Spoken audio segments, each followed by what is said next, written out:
Hi, I'm Tammy Fontana from All in the Family Counseling Center Private Limited. I am doing a talk today on understanding the difference around the feelings of a loneliness and being alone.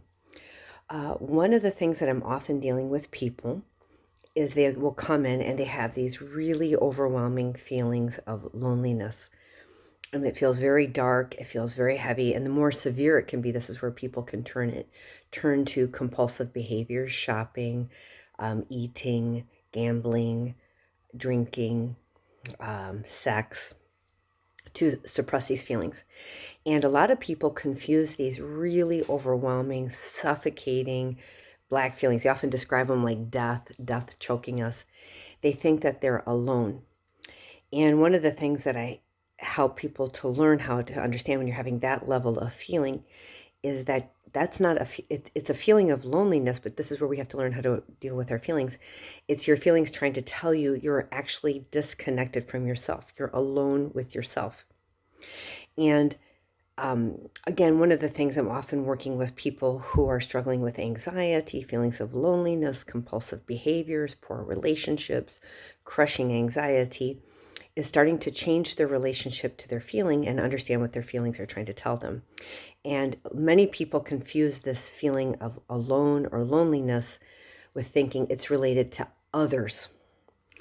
And while we can be alone, even among others, if we are not connected to ourselves, if we do not have a relationship with ourselves, if we do not know who we are, it is almost impossible to connect with other people. Or you will have that feeling of kind of an obsessiveness with other people, usually a romantic partner.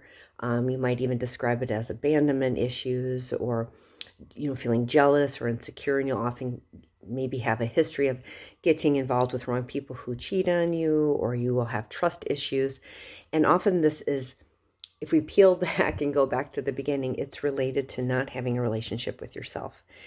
And many people then ask, well, how do I have a relationship with myself? And unfortunately, that's not just such a straight linear path. This is a lot of the therapy where I have to teach people to change your relationship with your feelings, because your feelings are one way you start to have a relationship with yourself. For many people, I have to help them work to connect to their authentic self. Many people grew up in families or situations where they had emotional neglect. And emotional neglect is not overt neglect. Emotional neglect is where your parents may have loved you and had very good intentions, but they didn't have the ability or skill to see who you are, the essence of who you are.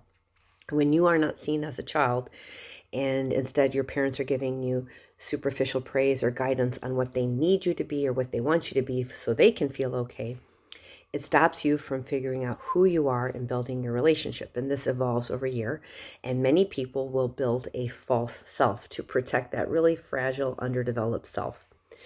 And so a lot of the work that I'm doing with people is helping them to connect to their authentic self, helping them to connect with sides of themselves they deemed as bad or undesirable or unlovable or unworthy of love, such as we all have the capacity to be selfish and self-centered. We all have the ability to be cheap or fearful or jealous, or angry. The biggest feeling I help people to reconnect with is their ability to feel anger. And anger is such a useful feeling. So I'm helping people to reconnect to their authentic self, build the pillars of their life of things that they want. And from this, once you start to know who you are and you have a relationship with yourself and you start expressing yourself through different activities, this is where boundaries come from. You no longer feel alone. You have a warm and rich and full life where you like yourself. You have a relationship with yourself.